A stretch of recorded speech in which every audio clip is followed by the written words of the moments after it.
I'm Rosh from Energy Matters. Welcome to our podcast, Road to Zero, where we dive headfirst into all things renewable. Join us as we chat with industry experts, tech specialists, and some of your favorite TV and radio personalities, asking the renewable energy questions that you want answers to. Our goal, a zero carbon future. I'm absolutely delighted today to be joined by a very familiar face in the industry and one of my good buddies, John Wright, Marketing Manager for GoodWe Australia. Hello, John. How are we? I'm good, Rosh. Good morning. Good morning indeed. I like to say it's a lovely sunny morning, but it's not. We've had torrential rainstorms. We almost had no internet for the first 2 hours whilst Liverpool were playing, so I was very annoyed. And but my handheld device held up, and we have bandwidth, so now I am happy. Very nice, very nice.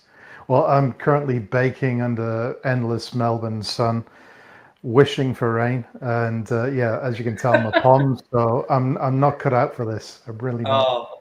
This is the problem with us both being English. You know, you come here because you want the sun and the beaches, and then you get the sun, and it's like, wow, it's hot. It's hot. Well, I know Melbourne's been very, very hot. Good old global warming. It's keeping us on our toes. So it's I've got torrential storms. You've got 40, almost 40-degree heat. It's an interesting mix. John, as you know, TV shows coming up. It's awesome. We're super excited. This week we're featuring GoodWe as one of our major sponsors. It's always a delight to work with you guys. But I guess what's really sort of inspired me in these particular segments that we're featuring on this season's show are how far you guys have gone in terms of not just supplying amazing technology and amazing product to homes and businesses, but looking at projects that you can really make a difference to, and just also take it to another level and think, well, it's all well and good having great tech and helping other projects, but let's really go down to the root cause and actually start on the education process. And we have talked about education in the past, but really, seeing firsthand what you guys have actually done on this particular episode is amazing. So we'll get to that in a second. But before we do, a little bit of background on yourself for those who don't know you. Just introduce yourself, who you are, who you work for, and how you got to GoodWe. So yeah, I've been in Australia for about 10 years now. Actually, no, just surpassed that. I'm past 10 years. Congratulations. Well, thank you. Before then, I was in the UK. I also lived in Dubai for a few years as well. Always been in the marketing industry and particularly for business to business, so engineering and technology companies. And when I came to Australia, I was obviously job hunting and kind of stumbled into the solar industry and stayed ever since. I think that's definitely a trait in the solar industry. I think once you're in, you can't really get out. But it's great. I love the industry. It's always interesting. There's always opportunities, and it's always positive as well because the technology is used for a good purpose. So yeah, I was first with a distributor, and then I moved to an Australian-made inverter manufacturer, and then for the past 3 years, I've been with GoodWe, heading up the marketing for the Australia and New Zealand regions. And you've done a cracking job as well. One of the things I've always, complimented you on is innovation. We've both been in marketing for many, many years, and it's really difficult to, come up with new strategies, new ways of, promoting that brand. But I think what I love most about what you've done is it's not just about finding different ways of promoting the GoodWe brand, but it's also making a difference along the way. And that brings me to the project that you're currently working on, which is the EcoSmart Kids, which is on this week's episode of Energy Matters. Can you tell me a little bit more about this particular project and where it came and how you dreamt it up? Yeah, so first of all, thank you for the compliment. I'll give you that $10 later, mate. Thank you. Yeah, so I think EcoSmart Kids came about as something between, it was something that I did in the past in a different form, much smaller form back in the UK. And it was a competition format. I thought, oh, that could be applied somewhere else. And, it was always something that stuck in the back of my head. And then when I first joined GoodWe, one of the first projects we did was launching a roadshow vehicle. We call it a Smart Innovation Vehicle. And in a post-COVID world, this is something that we created to tour the country with for the industry to benefit from as both a sales tool, a networking tool, a training platform, and something a little different as well. It draws a crowd. It's powered by our energy storage, so people can see it in action. We can flip a switch and show people how backup power is instantaneous to keep emergency circuits going. So I think that was very important to us, for it to be a versatile vehicle for everyone to use and benefit from. And we've done over 100 events, well over 100 events in the past few years with it. And we saw an opportunity to use it for something for the community as well, something a little different. And that's where my idea came in, and created EcoSmart Kids. So what we thought was that there was an opportunity, particularly in the education sector, to make children a bit more aware about what climate change is doing, how they can help the environment, and also demonstrate and show them just how solar power works. Because, kids see solar panels everywhere. They're on, a lot of rooftops, and they see them, but they may not understand what it is that they actually do. And something visiting a school is always a novelty, so we thought taking the truck to them, it's gonna pique their interest. So we created an interactive workshop that told them all about those core elements, and the aim really was to inform and inspire, not preach, not teach, just fire their imagination, tell them what is actually going on out there, and how they can help, and once they see the impact, or how they can have a positive impact on the environment. One thing I loved about the program, and I was, as you'll see on the episode this week, I got to attend an actual school and a workshop. So I knew I was going to make the actual awards, which we'll talk about in a sec as well. But I got to attend the workshop. Now, firstly, obviously, in being in a school, you're dealing with it being in a school. So obviously it's happening throughout the daytime. You're doing different classes at different times. And there's a whole bunch of, when it's especially lunchtime, we're having a chat and filming an interview. And it was absolutely deafening, right? Absolutely deafening. But I was super impressed with how composed you guys were in terms of delivering the workshop. So certainly old hands at doing what you were doing. But I think what I loved about it the most was just, really appealing to all the different senses. So really proper teaching, right? Not just visual or auditory, but kinesthetic, really getting people involved, putting their hands up, lots and lots of engagement. So really, in terms of the design of the course, how did you get it to be so effective? Well, fortunately, I've got some friends who are teachers, and they were really gracious with their time, and we created some of the content, and we sort of collaborated with them and made sure that what we delivered was relevant to the audience we were going for, which was grades 2 to 6. We thought that was that sweet spot in primary education where these messages could be conveyed, and there wasn't any sort of cynicism or sort of reluctance, or if it was a teenager audience, I think it'd be a lot harder. I think there'd be not resistance, but thinking that, oh, I'm above this, I'm too old for this, that kind of thing. We thought the grades 2 to 6 age group was relevant, and we could be as versatile as we could with the content, make it so that the content provided something for everyone. We even had the teachers comment saying, oh, they learnt a few things as well, which is great. It's good. We want it to be community based. So yeah, the teachers helped a lot in developing the course content and making sure it was effective as it possibly could be. Visually engaging, we use an animator as well to really animate and make it very fast moving, keeping the level of engagement high and keeping the attention span, and chopping up those workshops with interactive questions and feedback as well, like asking kids, okay, what do you think, what could we do about this, what do you think you could do to help the environment, like how could we use solar, just putting the questions out to them. And quite frankly, more often than not, we were astounded by some of their answers and their insights, because I think kids are a lot smarter than people tend to realize. They're always sponging up information, and they're quite, aware and astute of things in their daily life. They really are. And without sort of embarrassing my daughter, she's now turned 14.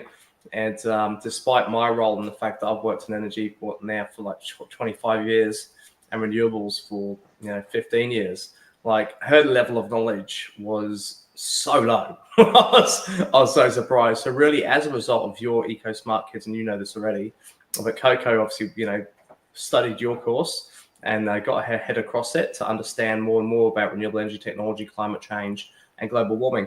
And I think the primary reason for that was when I set her the challenge to what do you actually know? What have you been taught at school?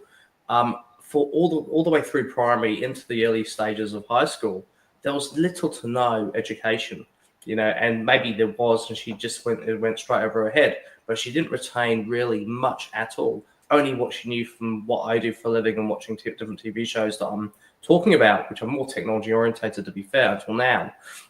So really it was quite not disheartening, but it was a real eye opener, which really then compounded how important it is that you guys are running this education program.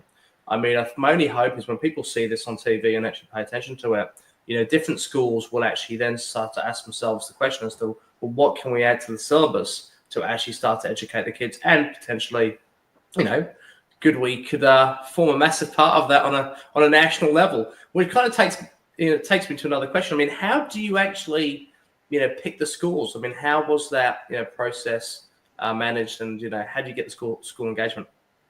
Well, I think initially for the first run, it was kind of hard because obviously it's unproven, it's untested.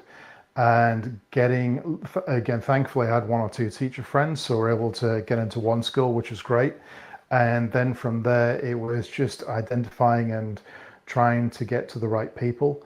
And obviously, initially, you want to be polite and send through the information pack, and getting through that barrier where they think there's a catch or it's a scam or they want money.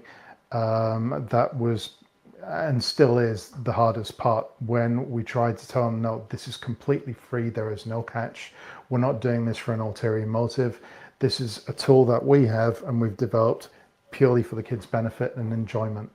And then I think once they realize that, that's great.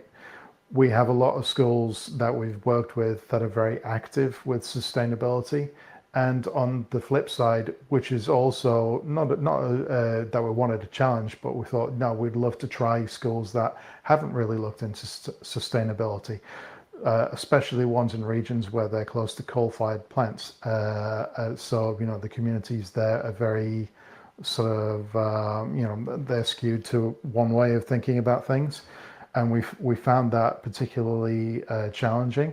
But we wanted to give it a try and just to try and let the schools see what this is all about. We're not trying to brainwash or anything. We're just providing facts and interesting information, and they can do with it as they wish. And as I say, it's been an eye opener. We've noticed some schools, particularly the one you visited, have very active sustainability plans. And not just with renewables, it's through recycling, composting gardens, teaching the kids about all various different ways of doing things in a better way that reduce waste. And some schools obviously don't have the capacity or the funds to add solar to their own buildings, so we're just trying to help the kids realize what is out there, and this is what the technology does. Yeah, I did a lot of work with schools a few years ago, more so on commercial solar and in Victoria. And really, what was clear to me was everything's budget orientated, right? They get such limited budget to do anything, like even add to the school. It's incredibly difficult. So even adding a program like this, they think, oh no, what's the investment? And the great thing there isn't. So anyone watching this who's a school teacher or works in the education system anywhere around the country, obviously this program was run primarily in Victoria, but I'm sure that GoodWe will open that up nationally if there's enough demand, and hopefully get some state support in there as well, and it's just an amazing thing. John, on the program, so most organizations would have left it just at educating the kids at the school.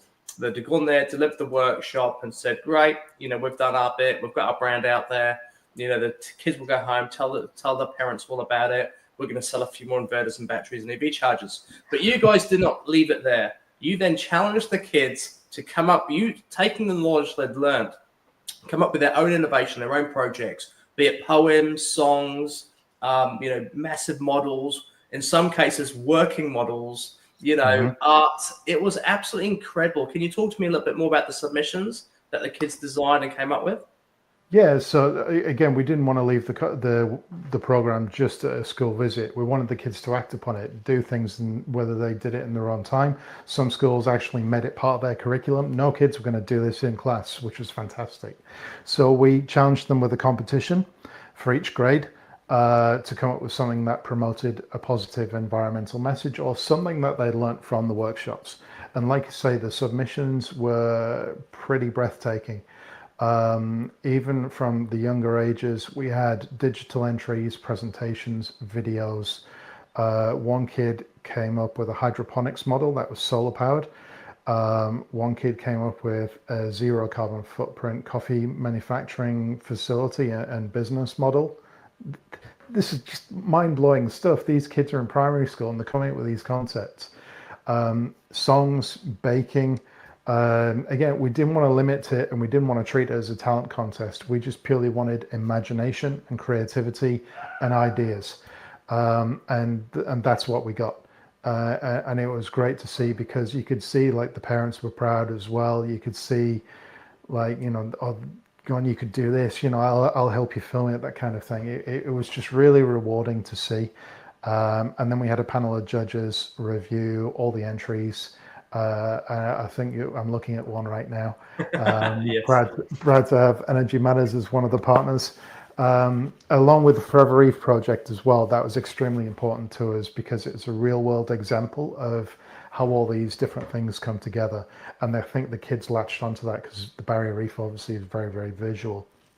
So yeah, the competition, we rewarded them with prizes. So went to the schools, presented the first, second, and third place winners of each grade, and the finalists, the winners, all came to an annual awards event, which was held previously at the Melbourne Home Show, and we had all of our judges there, parents, teachers. And James Treble was kind enough to host the event for us, where we could present the kids, all the finalists, with additional prizes and certificates to recognize and celebrate what they'd achieved, but also award some champions as well. One for grades 2 to 4, one's for grade 5 to 6, just to make it as fair as possible. We didn't want the younger kids' entries to be judged against the older kids' entries. We just wanted to keep everything as fair as we could and just make it as rewarding as possible for the kids who took part.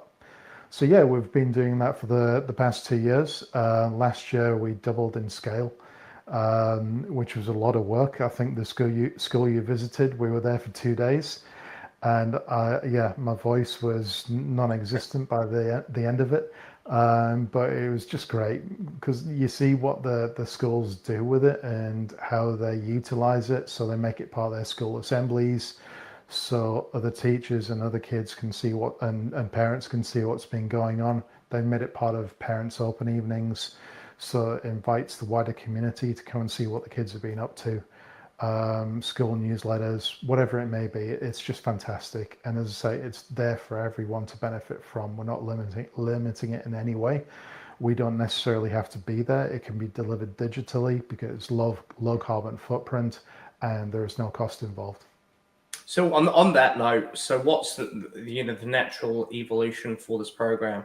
Are you looking to maybe for the next stage or a few stages ahead, just have it more as a virtual educational program that people can log into, get access to, and almost teachers can kind of almost use the IP that you guys have designed, developed, and use that inside of their own schools directly to the kids? Yeah, absolutely. It can be used in a variety of ways, which is how we designed it. We didn't want to limit it to just us having a limited amount of time to go into schools and do it. Obviously, we've got working with children permits for Victoria, but the logistics of doing it in every state, it may not always be feasible. And of course, we want to lower our carbon footprint, so we can't always take our vehicle everywhere as well. So the beauty is it can be delivered digitally by a teacher, by a youth group. It could be done in Scouts, Girl Guides, whatever it may be. And it can be used in a variety of ways. And even my colleagues in different regional parts of the world, they're now delivering it in areas of Europe and Africa and India, which is great to see. And they're adapting the program in different ways. It's very flexible. So that's the aim of it. It's for everyone to benefit from. And we're there to provide that resource. I mean, additionally, we did something on a smaller scale with the First Nations community last year, and they had a little solar disco and created some artwork based on what they had. So they had a solar system installed in their community deep in the heart of the Northern Territory. And we went along to donate some stuff and gifts and prizes to the school and the kids so they could just celebrate their new solar system and learn a bit more about it as well. So that's the nature of the program, really. Absolutely incredible, mate. Well, I was super inspired, actually being at the school and seeing the program being delivered. It certainly helped me educate my own child, and she loved going through the program. So I wouldn't say she's a little professor at renewable energy right now, but she's certainly knows 10 times more than she knew beforehand, and makes it easier for me to impart my knowledge onto her. So thank you so much for that. And although I wasn't there personally at the awards, Nicole was there in my place, and it looked amazing. And I'm really excited to see that on TV this week, because James Treble is an amazing co-host and an incredible presenter, and his energy on stage is just ridiculously good. So it's infectious, and everyone enjoys it, and it's just a lovely way to celebrate the program at the end as well. And this year we're looking to do it in Cairns and Port Douglas, close to where the Barrier Reef team operate.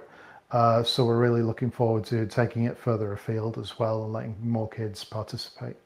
Absolutely fantastic. Well, John, thank you so much for joining me today. I do appreciate it. And for everyone watching, today's episode, you want to tune in this Saturday at 4 p.m. This is going to be an incredible episode, so inspiring. If you have got kids, and they're not out there playing with their mates, get them to come home before 4 p.m. and sit them down in front of the television and give them a free education, because the content that we'll be showing on this TV show is not only entertaining, but it's so informative, and it'll have you realize even any small thing that you can do differently can help us reduce our carbon footprint, and for you, reduce your energy bills. So get the whole family involved. That's what we certainly do, and we can all make a difference together. John, thank you so much once again for joining us. I do appreciate it. Thank you very much, Roshan. Appreciate the time, and I can't wait for the episode. Thanks, mate. So, guys, obviously I've been it's been down here the entire episode. Saturday, 4 p.m. on 9 Life. You don't want to miss it. It's going to be an incredible episode of Energy Matters. And if you do miss it, there is going to be some encores throughout the week, and on 9 now, a week later. But watch it live. It's the best way to go. For any of you that have yet to go solar power, but really want to find out other ways of reducing, your energy bill, jump onto our website at energymatters.com.au. We've got so much information on there, as well as all the TV segments that you'll be seeing on live television will also be housed on our website too. So you can kind of have a look at all the different brands. Jump onto the GoodWe page, because GoodWe has some incredible technology, inverters, batteries, EV chargers, you name it, they have it. And it's just incredible tech designed for both homes and for businesses. So once again, jump on, read all about them, check out their videos, check out the different technology being used in context, and make your own choice. If you do actually want to get a quote to go solar, add a battery to an existing solar system, or add an EV charger, then by all means you can click onto this link below, and you can also then get a quote or several quotes for the same type of products or product mix to install in your home or business. And then with that information, you can make your own choice. Thank you once again for joining me. I do appreciate it. Check out this week's episode of Energy Matters on 9 Life, 4 p.m. on Saturday, and I can't wait to see you next time. All the best.